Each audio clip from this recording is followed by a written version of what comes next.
Hey guys, কি খবৰ? আশা কৰিছোঁ চবৰে ভাল। আৰু আজি দেখাম মই মোৰ ফুলনিখন।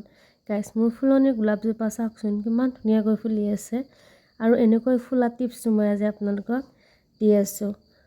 আৰু আপোনালোক সকলোৱে মোৰ টিপছটো ফ'ল' কৰিবচোন আৰু চাব আপোনালোকৰ গোলাপজোপাত কেনেকুৱাকৈ গোলাপ লাগে।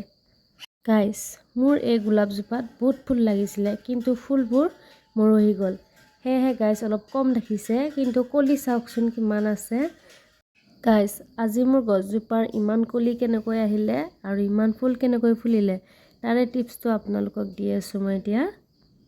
যিকেইটা ফুল মৰহি গৈছে তাৰে ঠানিবোৰ মই পেলাই দিম। ঠানি মানে এই গুৰটো যিটো আছে শুকাই, এইটো মই ছিঙি পেলাম।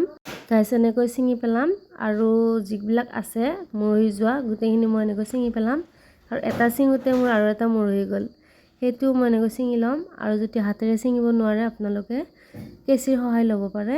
আৰু সেনেকৈ কাটি দিলে বহুত কলি আহে। আৰু এটা মৰহি যোৱা ফুল ছিঙি পেলালে তাৰ গুৰেৰে আৰু দুটা ফুলৰ কলি আহে। সেয়েহে গাইজ ছিঙি পেলাই চাবচোন এবাৰ কেনেকুৱাকৈ ফুল লাগে চাব। মই সেইটো টিপছ ব্যৱহাৰ কৰোঁ। আৰু মোৰ বাকী ফুলনিখনৰ ফুলজোপা চাওকচোন গাইজ কিমান সতেজ।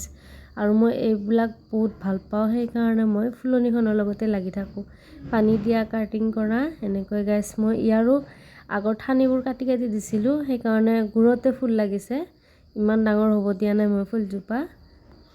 গাইজ, মোৰ গোলাপজোপা চাওকচোন দুটা ফুল লাগি আছে। মই দুটা ঠানি ৰুইছিলোঁ, ৰঙা আৰু বগা, সেইকাৰণে দুটা গোলাপ ফুলিছে দুই কালাৰৰ। আৰু মোৰ এইটো জবা ফুলৰ গছ। গাইজ, মই বাল্টিঙত ৰুইছিলোঁ টাবত, কাৰণে ইমান ডাঙৰ হোৱা নাই।